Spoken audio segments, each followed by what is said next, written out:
अच्छा बाबूजी, आप लोग के सामने एक वीर रस का बिरहा हमरे बड़े भैया विजेंद्र मौर्य जी के देख रेख में जा रहा। आप लोग आशा न पूर्ण विश्वास बा कि आप लोग आशीर्वाद दें। कहना है 4 लाइन भूमिका में मास्टर।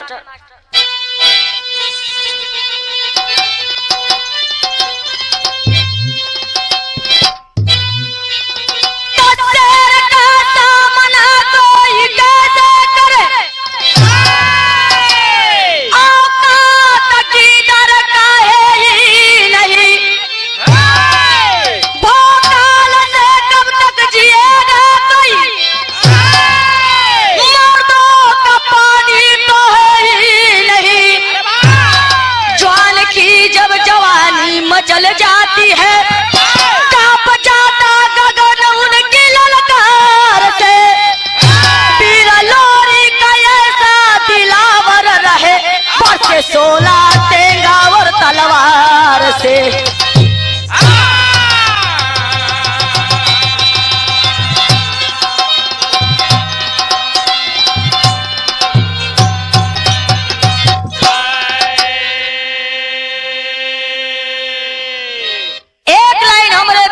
कवाली के भाव लगल। कौन कवाली है? स्वर्गीय रामदेव गुरु जी के कवाली है। कैसे हम मास्टर साहब?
लेकिन हमरे कवि जी वीरों खाती लिखले बाना।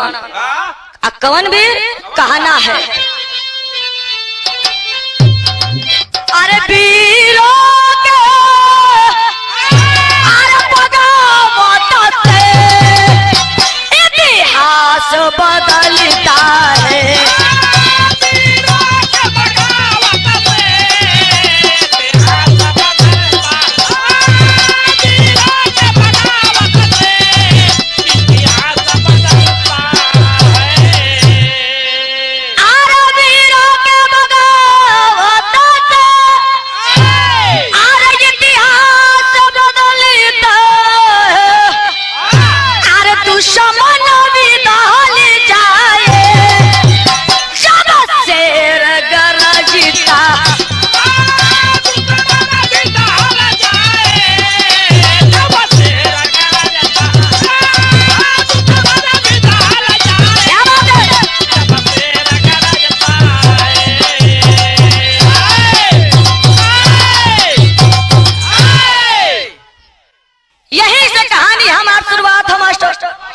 कहानी के कर हो आ कवने जवान के बाद जौहरी शेर में कहना है।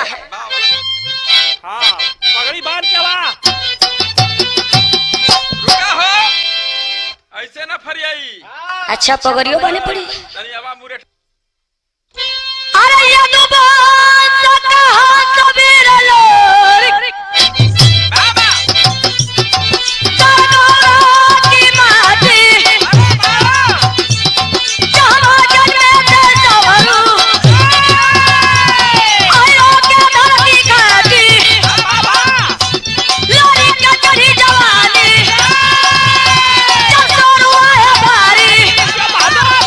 होने लगी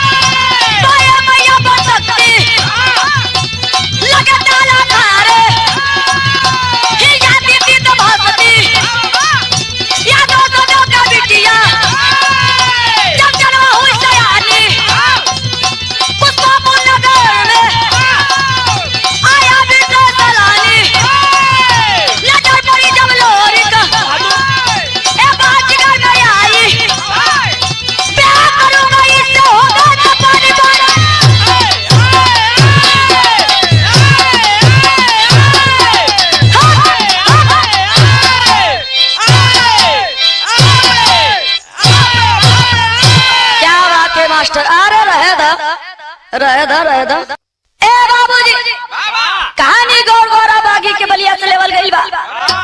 बिल लोरी ये दुबंस के हंस बिल लोरी के बारे में के ना जानत बा। कुदान के ऐलान हो गई कि कुदान में जे कूद जाई ओके पुरस्कार देवल जाई। ई बात बाबू जब बीर लोरी सुन ले हुआ तो होत का भाई एक लाइन गीत लगल।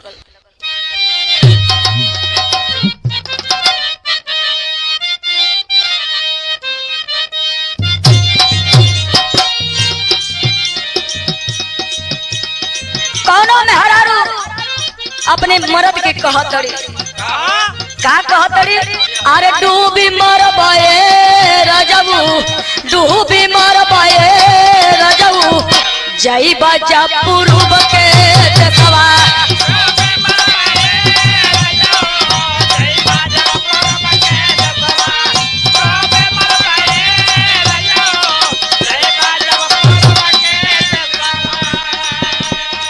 लेकिन भाव का हो गईले बाबू हो गईले बाबू भारी तब एलाना हो।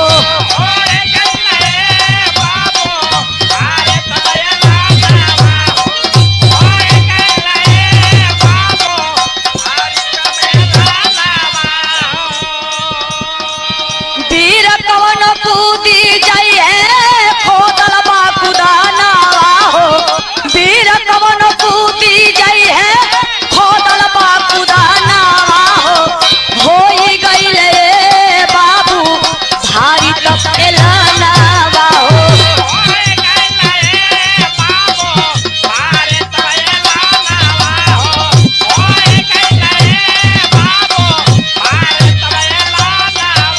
ए बाबूजी जब वो ऐलान सुन ले हुआ तो एक एक वीर जुटल हुआ कहना है का एक एक वीर जुटल सारनाथ नगरिया में।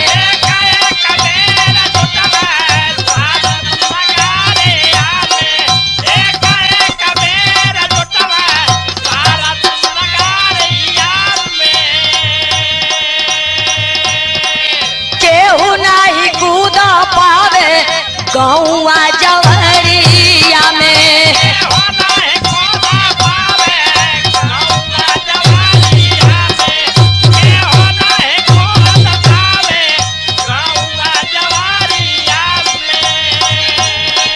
पाचल पटंगा लोरी के राम मैदाना हो।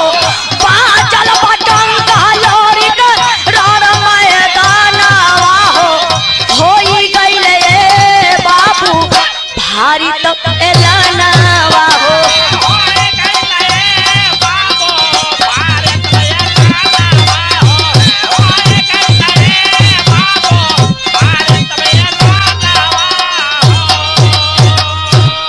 ए बाबूजी उ कुदान में एक एक वीर आके अजमाना लेकिन जे भी वीर आवे वही कुदान में गिर जाए।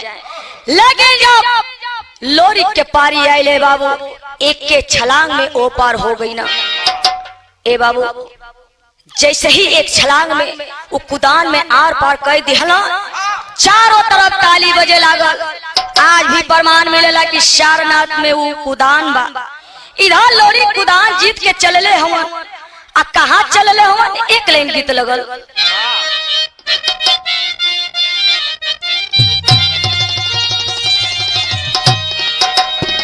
अरे सरंगिया वाले का डेरावा त सरंगिया वाले का डेरावा बता दे रे लौरी जानती।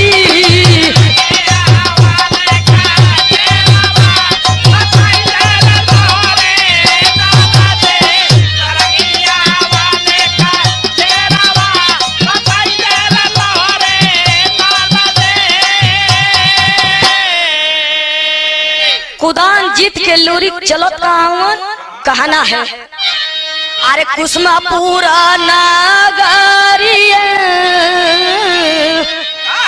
अरे कुसमा पूरा नागरिया जवनवा आइले हो पीपवा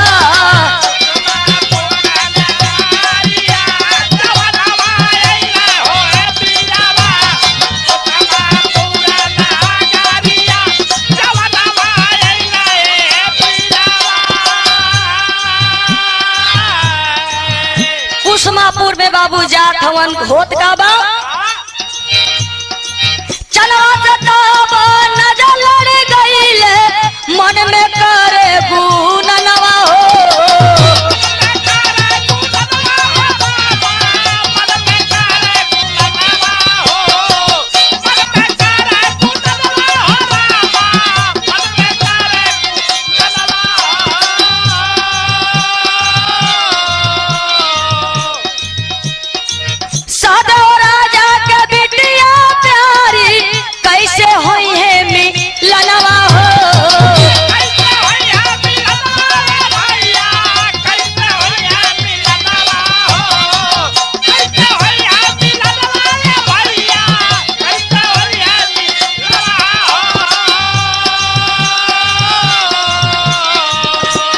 मन में बेधे मादानवा अरे मन में बेधे मादानवा जवानवा आइले हो मितवा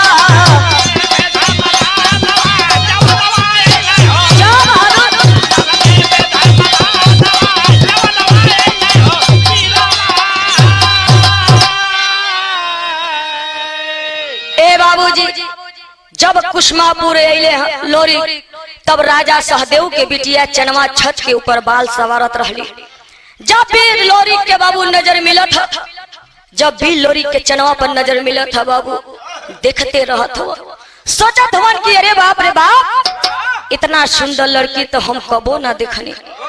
आज जब चनवा के नजर पड़त था बाबू लोरी पर तो हो कहतरी कि अरे इतना दिन से तो हम ऐसा आदमी ना देखनी एकदम पहलवान हट्टा खट्टा।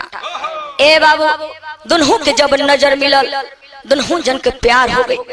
आप बताओ जरा बाबूजी कि एक दूजे से दोनों छुप छुप के मिले लगना। आज जब मिले लगना एक दिन चनवा कहतड़ी का कहतड़ी एक लाइन गीत लगल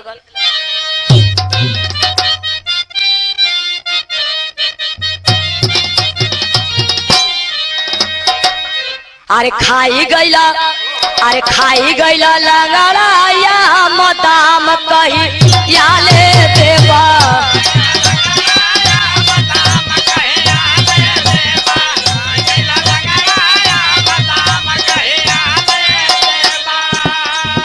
लेकिन एक लाइन और गवाला अरे टूट गईले चोली के बदाम दाम कही या ले देवा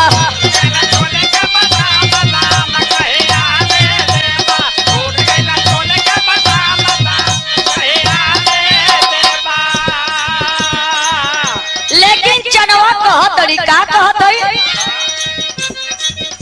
अरे बोली है चनवा दिखारो प्यार जली दूसरा से करिहा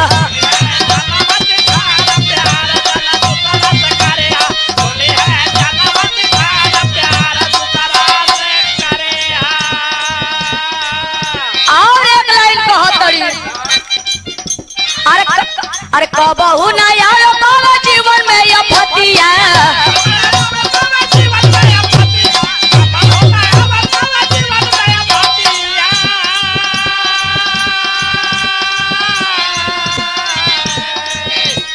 आगे पीछे होके नहीं कौनो सवतिया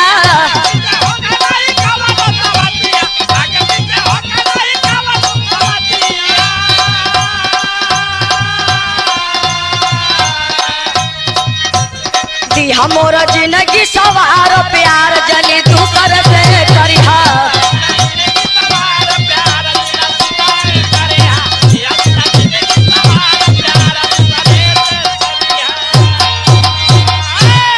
ए बाबू चनवा कहतरी कि जवन कहबा तवन हम करम लेकिन हमके छोड़ के कौनो औरतन के प्यार के चक्कर में मत पड़िहा।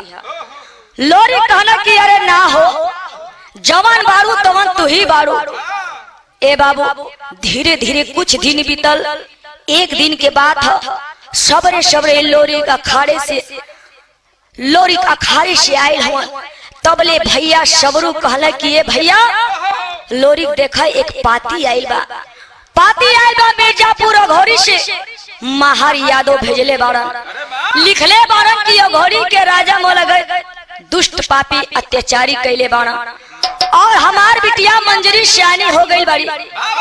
अगर गौर गौरा के वीरन ने पानी में दम बाता आके राजा मौलागत के पराजित करके हमरे बिटिया के डोला सजा के ले जाए।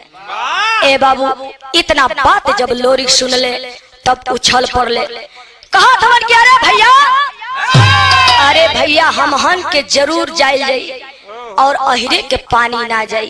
चलो तुम लेकिन अपन पलटन सजाए के कैसे चलो तुम तेरी में कहना है।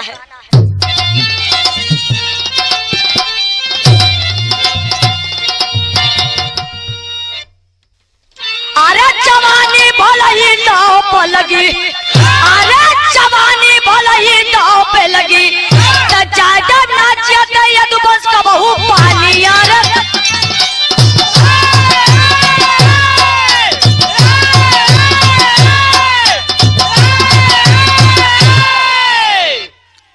अपनी पलटन सजा के बाबू लोरी जब अघोरी के पहुंचले तब का भय। ए बाबूजी अघोरी में आके चारों तरफ से घेर लेते हैं। जब जवानी बात जब मौलागित राजा के पता चलल तब अपने छत से चढ़ के देखत हवन, समझ गए कि कौनो वीर चढ़ाई कर देले हवन। राजा मौलागित तुरंत अपने सेना सजा के लड़ाई के मैदान में उतर जात हवन। आज जब उतरत हवन तो होत का बा मास्टर साहब एक लाइन गीत लगल,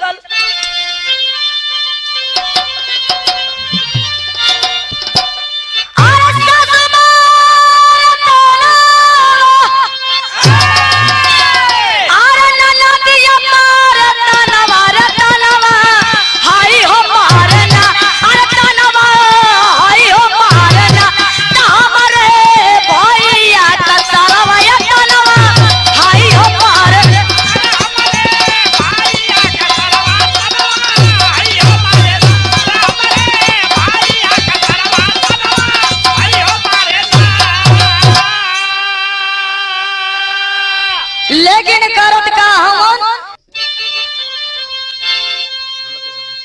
भारत मांगा चलले।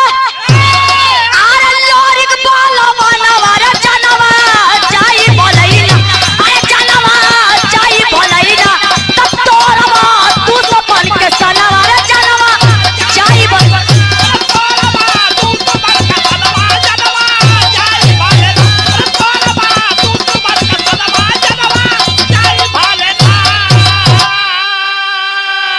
वही बाबू वहां होत का बा, रानावा में चले लागते गाताला वारिया।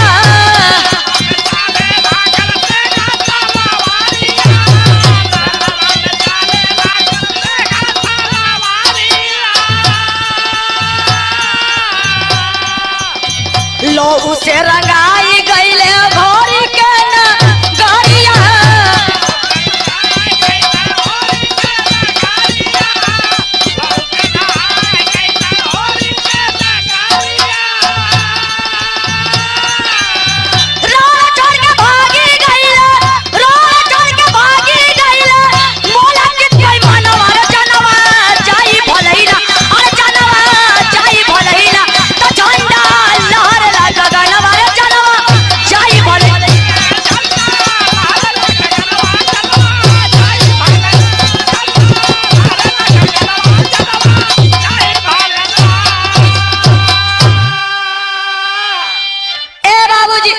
जब धुआंधार लड़ाई होके लगल धरती रोहू से रंगा गई। प्रमाण मिलला राजा मौलागित बाबू रण छोड़ के भाग जात हवन। बीर लोरिक जाके महारी यादव के बिटिया मंजरी से शादी करके डोला लेके चल देते हवन। आज जब आगे बढ़ले मंजरी कहले कि अरे सैया कुछ निशानी दे के जा, निशानी दे के जा ताकि इतिहास बन जाए। तुरंत बाबू लोरिक तलवार निकालते हैं, पत्थर पत्थर पर बाबू मार देते हैं। पत्थर दो टुकड़ा हो जाता। आज जब दो टुकड़ा हो जाता तुरंत मंजरी जाके सिंदूर से टिक दहली। आज भी मरकुंडी पहाड़ी पर बीर लोरिक पत्थर और सिंदूर उसी तरह दिखाई देता है। ए बाबूजी मंजरी लेके जब लोरिक अपने गरगौरा में अइले, ई खबर जब चनवा के पता चलल तो लोरिक मंजरी की शादी करके लिया देहले। तब बाबू चनवा खबर दी कि लोरिक के बुलावत थे। आज जब लोरिक के बुलावत थे कहत है कि अरे सिया तू ही का कैला, तू तो वादा कैले रहला कि तोके छोड़ के हम कबो केहू और से प्यार ना करो, लेकिन ये अपन वादा तू भुला गईला। खैर कोनो बात नहीं खे, एक हमार शर्त और हमरे शर्त होके माने के पड़ी। लोरिक कहना कि कौन शर्त?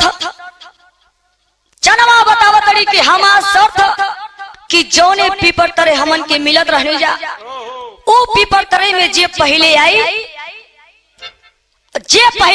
अगर तू पहले आई तो अपने तलवार से मार देबा, और हम पहले आई तो सेनूर से टीक दे। आई समय है भोर के समय तो के आवे के पड़ी 4 बजे। इतना बात बाबू जब लोरिक सुनत हुआ कहना कि ठीक है, इस शर्त हमके मंजूर है। ए बाबू लोरिक शर्त मंजूर करके चल देत हुआ। आज जात हुआ लोरिक और मंजरी के पहली रात रह, यानी सुहागरात के दिन रहल। जब रात भइल मंजरी सर पे तेल रख देली, हाथ पांव दबा देली। ए बाबू लोरिक के आराम मिलल और उ सुत गई ना। जब सुत गई ना बाबू, जैसे ही उठत हुआ घड़ी दिखत हुआ, तुरंत अपन तलवार उठा के चल देत हुआ। आज जब तलवार उठा के चल देत हुआ मंजरी तुरंत रोक देते, कहत रही कि अरे सिया इतना सवरे सवरे तू कहाँ जात हुआ? लोरी कहत हवन कि जात है, अगर जीत जाए तो तहार, ना तो इतने ही बात खाली कहना चल देत हवन। मंजरी समझ ना पौली। ए बाबू मंजरी जब समझ ना पैली तो होत का बा?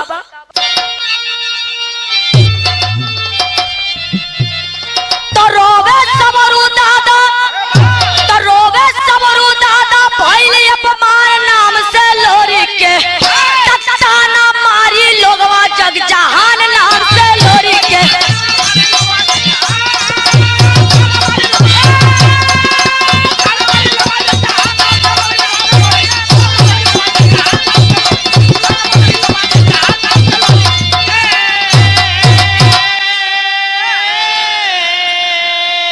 भैया सबरू कहत हन कि अरे तू कुल कइल पानी में मिला दहला, हम ना जानत रहनी कि तू ऐसे करबा। सुना और कहत हन का, अरे छन्ना मार के गाय के दूध जे के हम पियवली हो, आ तोहरे संग लड़ाई में दुश्मन के मार गिरवली हो। अरे पतिया सुन के लोरी करे गुनाह नाम से लोरी के, अब मगरा घोड़ पर कैले तबूरा नाम से लोरी के।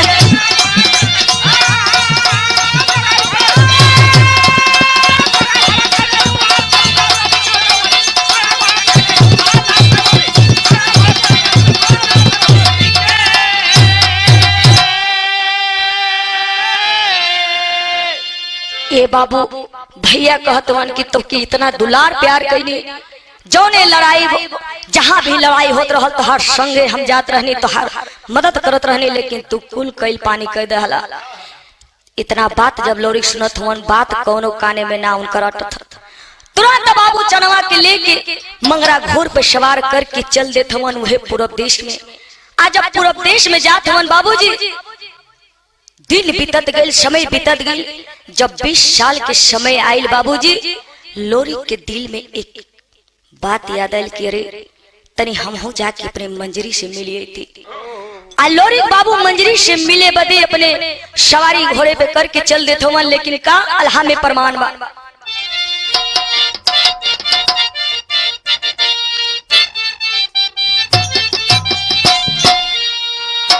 अरे भारत के सवारी मगरा घोड़ा चाली दिहल रे भैया,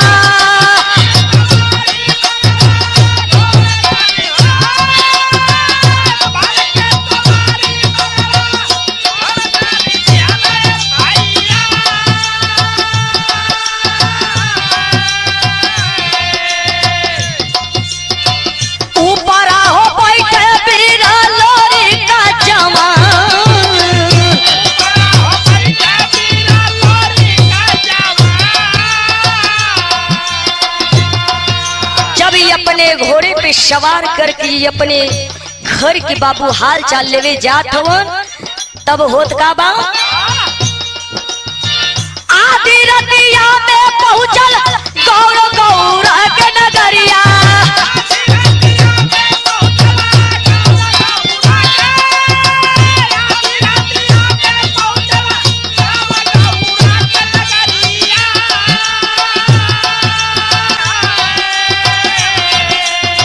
चारों तरफ देखा ले पाला गे हो सुनसान।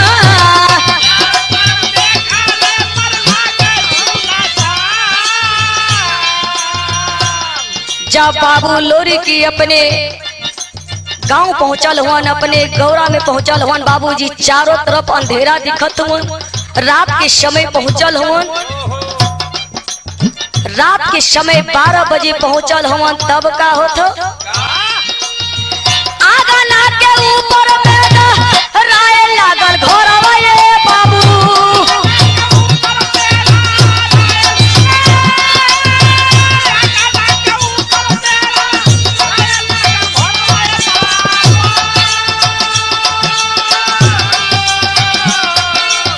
घरवा के लोरी की अपने गईले पहचान।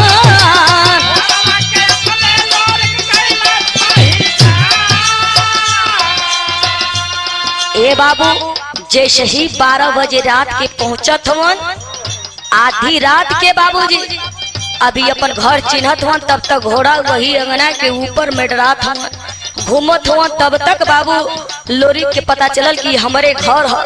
आज जब घर के अपने देखत हुआ तो का देखत हुआ मंजरी सुतल रहली बीच आंगनवा ये बाबू।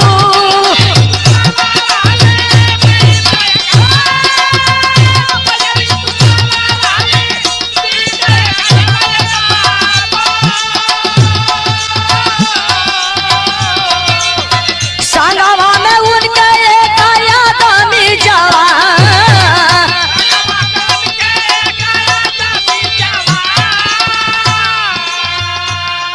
लोरी के देखत हवन की अंगने के बीच में हमारी मंजरी सुतल है, लेकिन ये आदमी के सुतल है, मंजरी के बगल में एक आदमी सुतल है।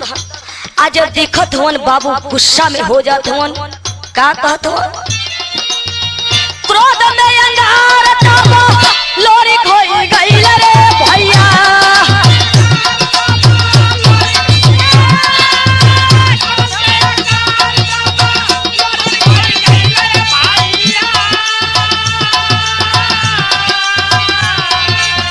नाच कई दिहल हमर पूरा खानेदान।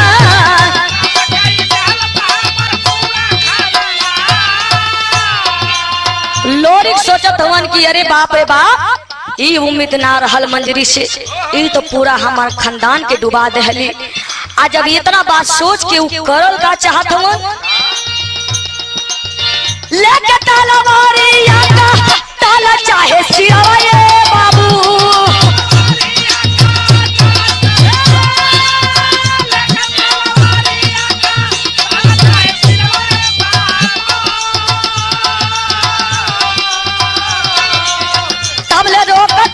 दुर्गा माई हो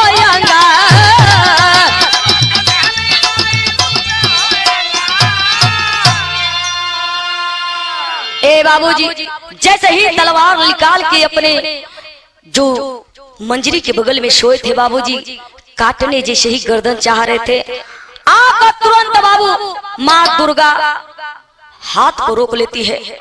आज जब हाथ को रोक लेती है, ए बाबू कहा तड़ी दुर्गा माई की ई का कल जात हुआ, ई तू का करत हुआ।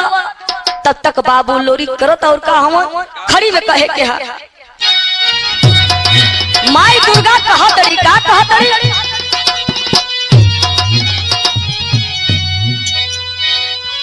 काहे क्रोध में होके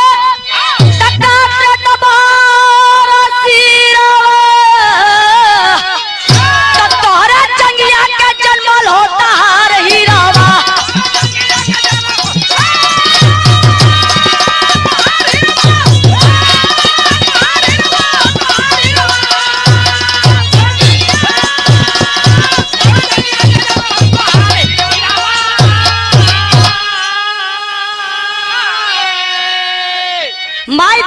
कहत रही कि अपने क्रोध के पहले शांत कर।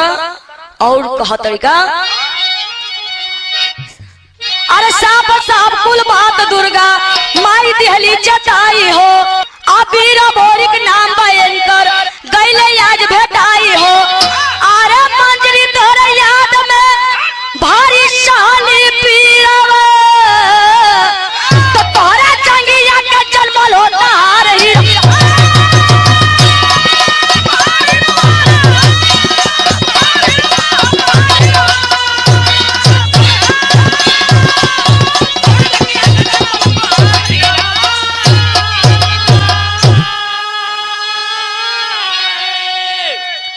माई दुर्गा कहत रही कि अपने क्रोध के शांत करो। उस दिन के तू याद कर जिस दिन आपकी सुहागरात थी, जिस दिन आप सुहागरात मनाए थे मंजरी के साथ बाबू। उसी दिन मंजरी के पेट में गर्भ रह गई। तब वही आज 20 साल के हो गई हो और वो कोई और नहीं बल्कि तोहार पुत्र हुआ अभोरी। ए बाबू इतना बात जब लोरी सुनत हुआ पानी पानी हो जात हुआ तुरंत अपने बेटा अभोरी के बाबू गले लगा लेते हुआ और प्रमाण मिलेला कि शेष जीवन मंजरी के साथ अपने बितावे लगना। गाना के आखिरी भाव कहना है तो गुरु बिहारी गुरु गणेश गुरु रामलाल गुरकारी अरे स्वर्ग बसे चंद्रिका कवि आर बच्चन जी बने पुजारी।